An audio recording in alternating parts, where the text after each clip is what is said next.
Muy bien. ¿Ya están viendo la presentación? Sí. Muy bien, vamos a dejar pasar a Emilio, que acaba de llegar. Y bueno, pues doy comienzo. Ay, pero está adelantada la presentación. Ya, ahí empieza. Este PowerPoint, como pueden ver, lo empecé el semestre pasado, pero ahora está mejorado. Una de las mejoras es que ya hice mi infografía sobre Thomas Kuhn con la portada del libro, que no debería perdonarse que ningún estudiante de licenciatura saliera de la carrera diciendo que tomó cursos de filosofía de la ciencia y no conozca a Thomas Kuhn. Su libro de la estructura de las revoluciones científicas ha trascendido a la filosofía y a la ciencia, y con este término que acuñó de los paradigmas, pues ha llegado a áreas como la pedagogía, la sociología. Se conoce muy bien el trabajo de Thomas Kuhn y se entiende que los paradigmas son escuelas de pensamiento que se van sucediendo las unas a las otras a lo largo de la historia de una disciplina. Yo creo que es el filósofo de la ciencia más famoso fuera de la filosofía. Él es el representante más importante del giro historicista. También se identifica, digamos, en esta corriente filosófica a Imre Lakatos, Larry Laudan y Paul Feyerabend, y un poquito como antecesores quizás Hanson, Norwood Hanson, cuya importancia radica en que Norwood Hanson hizo notar que nuestra percepción de la realidad depende de nuestros conceptos y la manera gestáltica de acomodar los elementos en una imagen. Este semestre no leemos a Hanson, pero está ahí en las lecturas complementarias de la página web. Y con esta clase empezamos ya propiamente a ver la segunda mitad del siglo XX. El libro de Thomas Kuhn se publicó en 1962 y marca una manera completamente distinta de abordar la filosofía de la ciencia. Y la diferencia más marcada es que ya no van a intentar, los filósofos del giro historicista ya no van a intentar normar cómo se debe hacer ciencia, sino que se van a dedicar a describir cómo es que se ha hecho la ciencia, fundándose en la historia. Por eso se llama el giro historicista, porque dicen, bueno, nosotros no somos quienes para imponer un método científico. Lo que vamos a hacer es observar la historia de la ciencia y decir qué es lo que de hecho ha ocurrido y analizar filosóficamente esos hechos históricos. Esta es la portada del libro. Y justamente hace unos días encontré un video. No los pongo porque luego se atoran las cámaras. Ya experimentamos que poner videos de YouTube no es la mejor idea, y menos si luego yo voy a subir estos videos a YouTube a su vez. Pero les cuento que es un generador de electricidad. Esta rueda gira con la manivela que está aquí, y con esto, con la fricción entre los materiales, se generaba electricidad. Y en el capítulo que ustedes vieron, pues se habla como de la importancia a veces de las demostraciones públicas de la ciencia. Ay, perdón. O si no es en el capítulo 10, que es el que ustedes leyeron, pues sin duda está dentro del libro esta etapa de la historia de la ciencia, siglos XVIII, XIX, son famosos por cómo se tenía que hacer una demostración pública de las teorías que se defendían. Había que generar aparatos para demostrarlo ante unos testigos. Casi siempre era una sociedad real de ciencia, eran testigos avalados y, digamos, pertinentes para darle pues mérito a los experimentos. Pero también en públicos más grandes, por ejemplo, así como está la época de los juglares en la literatura, pues está la época de las demostraciones públicas de experimentos de electricidad en la ciencia, y entre ellos el más famoso es uno que se practicó en Londres, en el Támesis River, para generar un rayo que pasaba de un lado del río al otro, de una orilla al otro, y esto se conseguía con la botella de Leyden, que viene en este capítulo y que voy a explicar un poquito cómo funcionaba. Entonces, esto es pues para tener claro cuál es esta obra tan importante de Thomas Kuhn. ¿Cómo se interesó Kuhn por la filosofía? Bueno, él ya era doctor en física, estudió, es estadounidense, estudia la licenciatura y el doctorado en física, trabajaba con Fleck, que fue premio Nobel de física en cuestiones de materiales, y pues, era un físico profesional.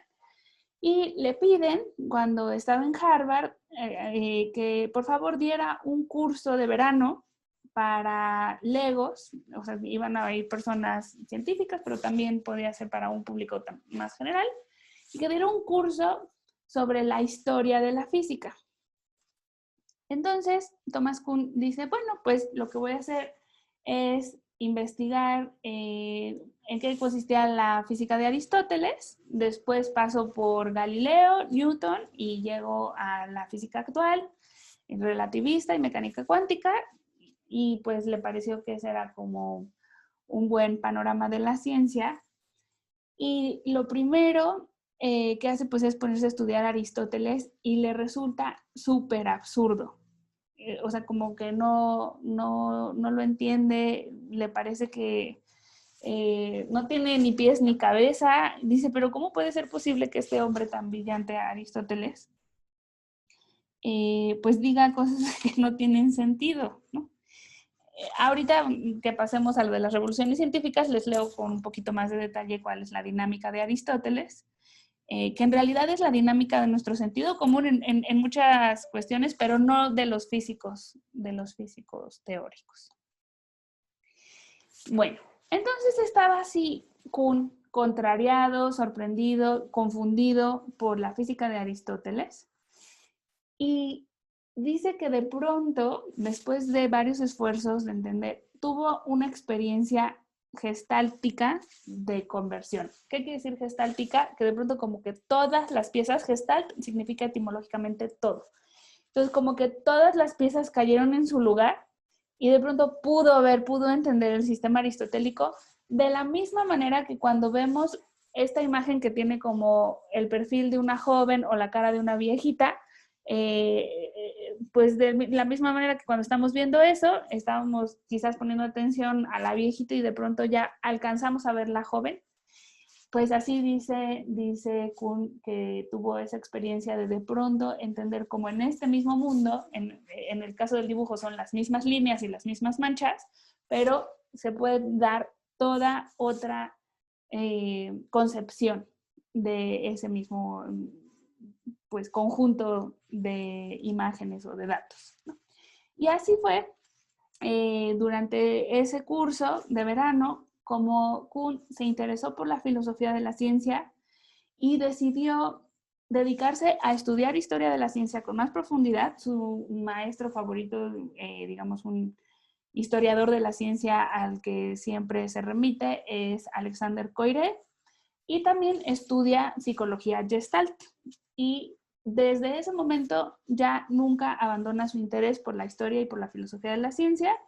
Y pues esa es su carrera académica, o sea, deja los laboratorios de física y se especializa en historia de la física. Está un poquito borrosa la foto, pero bueno, este es nuestro autor del día de hoy, Thomas Kuhn. Es impresionante su biografía, si la quieren revisar, estuvo en todas las universidades potentes de Estados Unidos que ustedes se puedan imaginar, Princeton, Harvard, en fin. Nació en 1922 y murió en 1996 y desde luego es más famoso por, digamos, por la aportación que lo hizo más famoso, fue su modelo del cambio científico como revoluciones.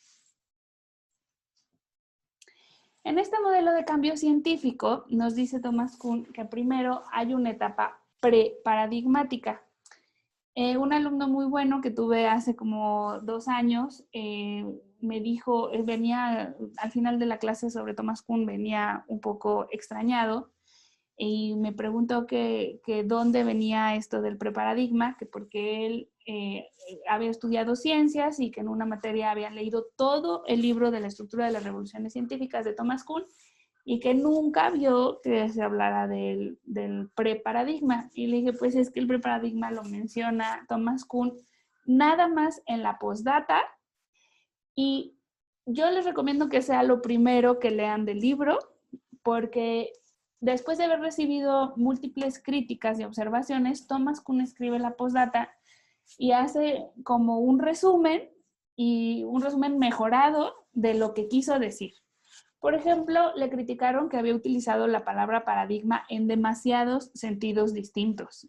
De hecho, hay un artículo de una mujer que le señaló, no sé si 16 o 26 significados distintos de la palabra paradigma a lo largo del libro.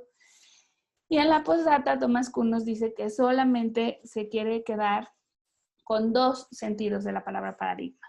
Uno es paradigma como ejemplo, como objeto ejemplar de una propiedad, ¿no? Por decir así, Trump es el ejemplo paradigmático del cinismo político, ¿no? O sea, es así como, o sea, tener como el objeto perfecto de una cualidad. Eso es un sentido que Thomas Kuhn le va a dar a paradigma. Y el otro sentido es un conjunto de compromisos compartidos por una comunidad científica. Y este segundo sentido es el que vamos a ver ahorita en el modelo de cambio científico. Entonces, como comentaba, lo primero que ocurre es que hay una etapa de proposición de diferentes enfoques sobre un fenómeno de la naturaleza. Se dice que, por ejemplo, la psicología parece estar en esta etapa preparadigmática porque están los conductistas, los también que se llaman de la Gestalt, el psicoanálisis, y hay como muchas escuelas y no hay una convención de que una sea la más hegemónica o poderosa respecto a las demás y que ya tenga la razón. O sea, son más bien así como pues diferentes escuelas y eso es lo que dice Kuhn que ocurre en una etapa preparadigmática, que hay muchas propuestas, pero ninguna domina a la otra. Y cuando se establece un paradigma es cuando ya hay una teoría del mundo de la naturaleza o de un dominio que queremos entender y que ya hay una noción como que se impone o se instala por la fuerza, digamos, de convicción o porque tiene muchos experimentos a su favor y entonces ya se toma como un hecho que el mundo es así. Entonces, por ejemplo, en ese paradigma, por ejemplo, vamos a pensar en Aristóteles. Aristóteles como un primer paradigma de la naturaleza, en donde se establecen todos estos compromisos. Los compromisos ontológicos nos van a decir qué existe en el mundo, qué amuebla el mundo, cuáles son los elementos. En el caso de Aristóteles, agua, fuego, tierra y aire es lo que constituye, es lo que existe, son los elementos de la naturaleza. Además, hay ciertos compromisos epistemológicos, cómo se debe construir el conocimiento. Como ustedes saben, Aristóteles decía que había que tener grandes principios a partir de los cuales se pudiera derivar lo demás. Tiene una noción muy organizada de cómo debe plantearse el conocimiento. Y también hay compromisos metodológicos, es decir, cómo se construye el conocimiento, y axiológicos, que tienen que ver con los valores, que es lo más importante. Por ejemplo, en matemáticas, uno de los valores que ha caracterizado a los paradigmas es que se debe buscar la elegancia o la sencillez en las demostraciones. Esos son ejemplos de valores epistemológicos, ¿no? No estamos hablando de valores morales, estamos hablando de fecundidad, adecuación empírica. Estos que les estoy dando son ejemplos de valores del conocimiento. Y cada escuela o cada comunidad científica pues tiene diferentes valores epistemológicos. Bueno, después de que domina un paradigma, a veces por siglos, se empiezan a acumular anomalías y es cuando viene una crisis y esto se conoce como revolución científica. Thomas Kuhn divide a la ciencia en dos partes. La etapa de ciencia normal, que es cuando están todos tranquilos, están todos de acuerdo y nada más se dedican a resolver problemas de rompecabezas, que es así como, por ejemplo, cuando estaba la tabla periódica, ya se sabía cómo era la estructura del átomo y lo único que tienen que ir haciendo es llenar los huequitos. Eso es lo que pasa en las épocas de ciencia normal, que van a ser todas aquellas que tengan un paradigma bien establecido. En contraste, tenemos la ciencia extraordinaria o ciencia en crisis, que es cuando se dan las revoluciones del mundo y se tiene que cambiar de concepción. Esta es la infografía mejorada de este semestre, que hice en mi curso de cómo dar clases virtuales. Y la verdad sí estoy muy orgullosa de ella porque aquí sí vamos a ver, bueno, esta nubecita es como la especie de preparadigma que está todavía como borrosa la situación y después ya se establece el paradigma aristotélico, en donde tenemos los 4 elementos conformando la naturaleza, y a través de una revolución científica, que es esta flecha, se establece otra manera distinta de ver el mundo, que es la de la revolución científica de Newton, por eso tenemos aquí su prisma con el arco iris, y a través de una segunda revolución científica llegamos a la física actual de la mecánica cuántica, donde tenemos al gato vivo y gato muerto de Schrödinger. Entonces, ahora sí, les voy a leer un poquito más sobre estos paradigmas. Vamos a ver qué decía la dinámica de Aristóteles. Un cuerpo que no esté sometido a ninguna potencia permanecerá inmóvil. Un cuerpo que está sometido a una potencia constante se moverá a una velocidad constante. Cuando se aumente la potencia, se moverá un cuerpo y se aumentará la velocidad de ese cuerpo. Los elementos que conforman a la naturaleza nos determinan cómo se van a mover.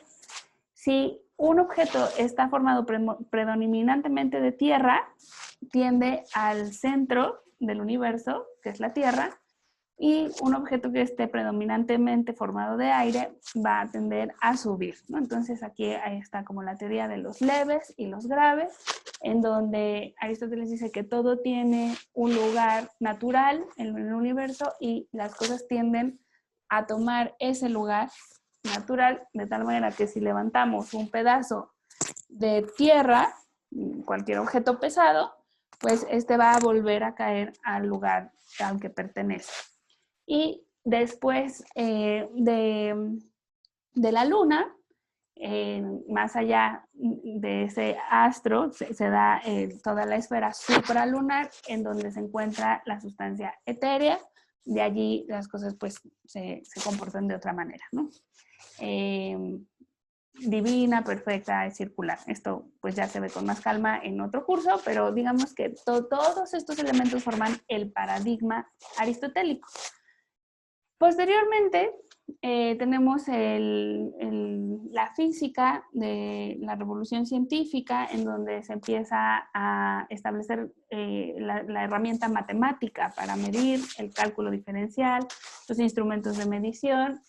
Y en particular esta imagen representaría la óptica de Newton, en donde él pues, nos decía que la luz estaba conformada por partículas que tenían diferentes formas dependiendo del color del arco iris y que viajaba en línea recta y que su velocidad aumentaba cuando entraba en el agua, en fin, ¿no? De toda su teoría óptica.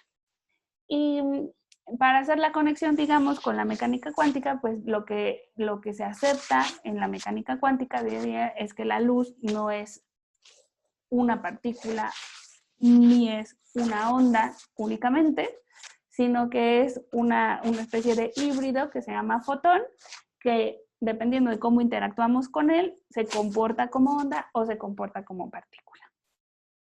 Permítame un momento, que está llegando alguien a la clase. Bueno, entonces, respecto a qué ocurre en las revoluciones científicas, el capítulo que ustedes leyeron del libro de Thomas Kuhn nos dice que se trata de conversiones gestálticas, esto ya lo mencioné, y tiene que ver con cómo se integran todos los elementos de la naturaleza de tal manera que tienen sentido, como ocurre con estas imágenes de el gato nejo o la mujer vieja y joven, o miles de ejemplos que hay por ahí en internet, calaveras con cosas en los ojos, besos y copas, etcétera, etcétera. Entonces, ¿qué ocurre? Que podemos ver el mundo de una manera o de otra, a pesar de tener enfrente de nosotros los mismos elementos visuales. Otra cuestión que ocurre durante las revoluciones científicas es el cambio taxonómico. La taxonomía se refiere a la clasificación de los objetos.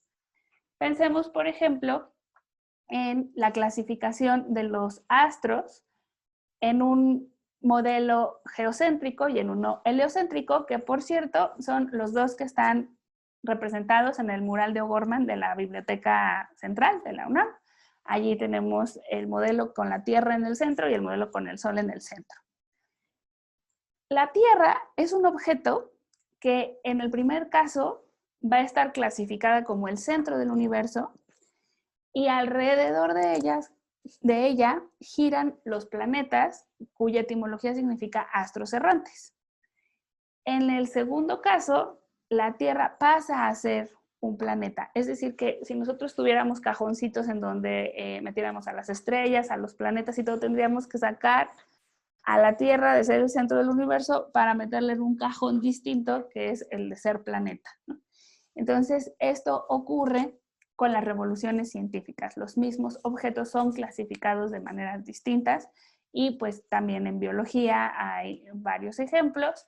Y curiosamente Thomas Kuhn siempre funciona muy bien con la astronomía. Esta es una de las observaciones o una de las críticas que le han hecho, y es que se le notaba mucho que era físico porque su modelo es perfecto para la historia de la astronomía, pero quizás no tan perfecto para la historia de otras disciplinas científicas. ¿Qué otra cosa ocurre en las revoluciones? Los científicos cambian de metáforas. No sé qué tan oscuros les parecieron los ejemplos que puso en este texto.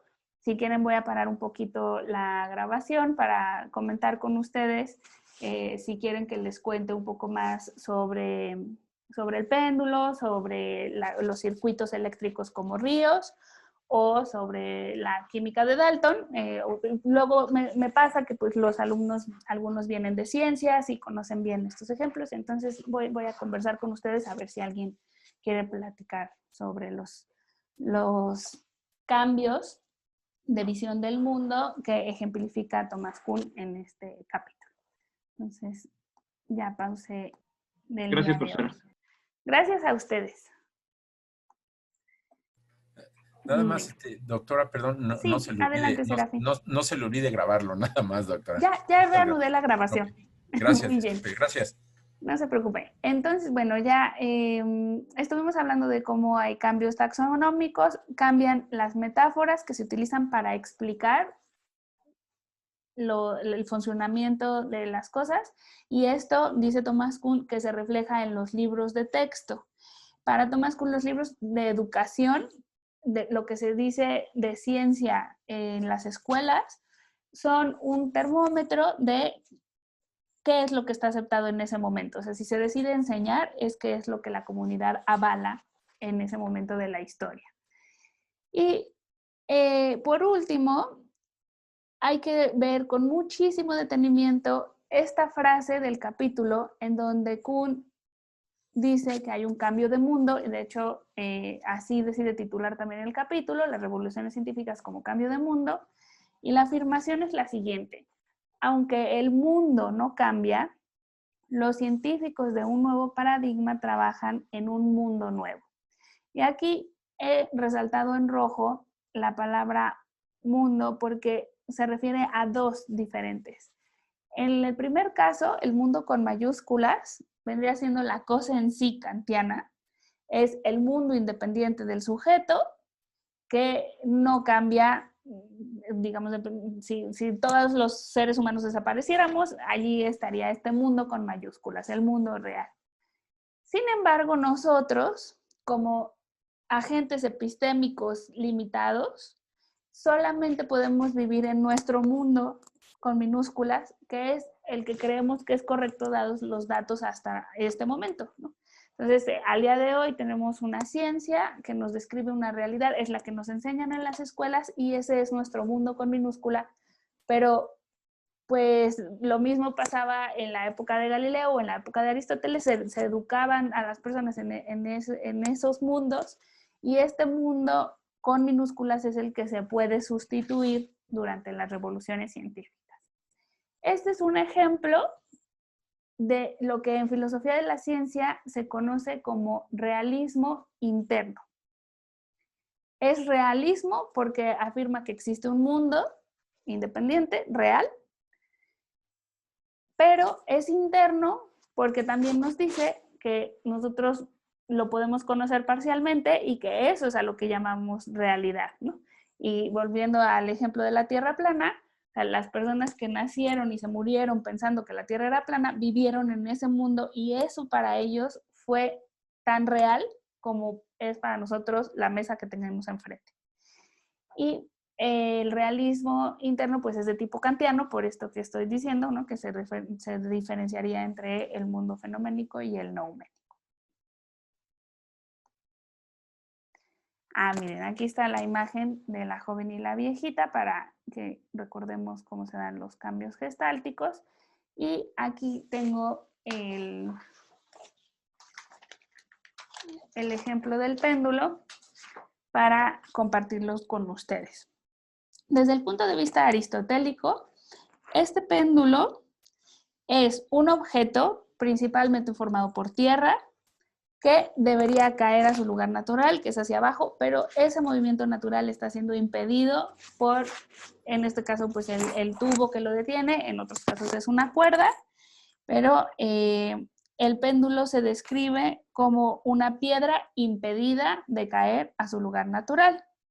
Galileo, en cambio, que es considerado el primer físico experimental de la historia, héroe de la ciencia moderna, lo que hace es desmoronar las categorías aristotélicas y tiene una noción del movimiento circular que no solamente va a ocurrir en la esfera supralunar, sino que también se describe en la Tierra.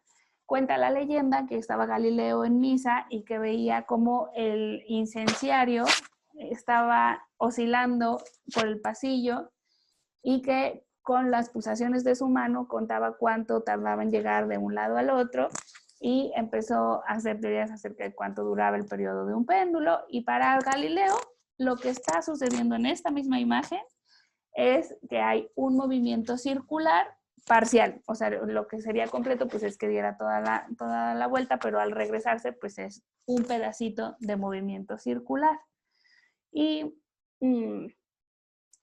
tenemos que ver ese péndulo de la misma manera que vemos esta imagen. O sea, hay un objeto, unas manchas, unas líneas, un fenómeno ante nuestros ojos, pero las personas lo captan de manera distinta, si eres Aristóteles o si eres Galileo, porque resaltas diferentes elementos en ese objeto que le dan sentido.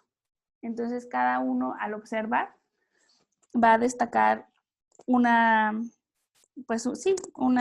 cualidad diferente o unos rasgos diferentes que dan interpretación a la imagen. Por ejemplo, para Galileo no es importante el medio en el cual se esté moviendo, el movimiento se debe al impulso inicial, En fin, o sea, tengo aquí bastante desarrollado el ejemplo, pero creo que ya ha quedado claro que son nociones distintas de lo que existe, o sea, que la ontología del mundo es diferente, las reglas que rigen a esos objetos son distintas y con base en eso se interpreta la realidad. Aquí tenemos lo que hace Galileo con su descripción matemática del péndulo, dividiendo las fuerzas en la horizontal y la vertical, que es una de las aportaciones más importantes de Galileo. Últimos comentarios. Kuhn también habla de la diferencia entre la mirada del experto y la mirada del novato. Eso se comentó un poquito en la parte de la discusión, en donde, como vimos, se puede educar a un lego para que entienda un lenguaje y una visión del mundo de un físico profesional. Y por último, las revoluciones científicas se dan gracias a que una persona puede ver algo nuevo ahí donde los demás habían visto siempre lo mismo. Puede ser el caso de un joven que no, o por ejemplo, eso también pasó con Galileo. Galileo no fue educado en una escuela aristotélica por avatares de la vida, fue educado en otra escuela y por eso también fue capaz de empezar a percibir y medir la naturaleza de una manera que no fuera la aristotélica. Y pues aquí les traje nada más para compartir los símbolos de la química de Dalton, que me parecen a mí muy estéticos. Vemos aquí como los simbolitos de nitrógeno, oxígeno, fosfato, azufre y cal, y cómo se verían las moléculas según su teoría, que digamos lo que es importante aquí es que eran proporciones enteras, ¿no? O sea, siempre tenía que haber como una cantidad de oxígeno y una de hidrógeno o así, ¿no? Como aquí ya vieron que está mal su fórmula del agua, pero la aportación pues era que cómo se sumaban los pesos de los átomos. Y si quieren saber un poquito más de las revoluciones científicas en el caso de la química, hay un libro del profesor Antonio Chamizo, que es químico de la Facultad de la UNAM, y que pues reescribió la historia basándose en este modelo de cambio científico de Thomas Kuhn. Reescribió la historia de la química y marca los momentos en los que ya se ven las cosas de diferente manera. Yo estuve en una conferencia suya y recuerdo mucho que decía como que el átomo de carbono había revolucionado cómo se entendía, y las últimas revoluciones era cuando ya se logran sintetizar las cosas de manera artificial y que antes solo se obtenían de manera natural. Muy bien, pues ahora sí, ya termina aquí la presentación. Y nos quedan 3 minutitos de clase por si alguien se quedó con ganas de decir algo. Yo ya voy a parar la grabación.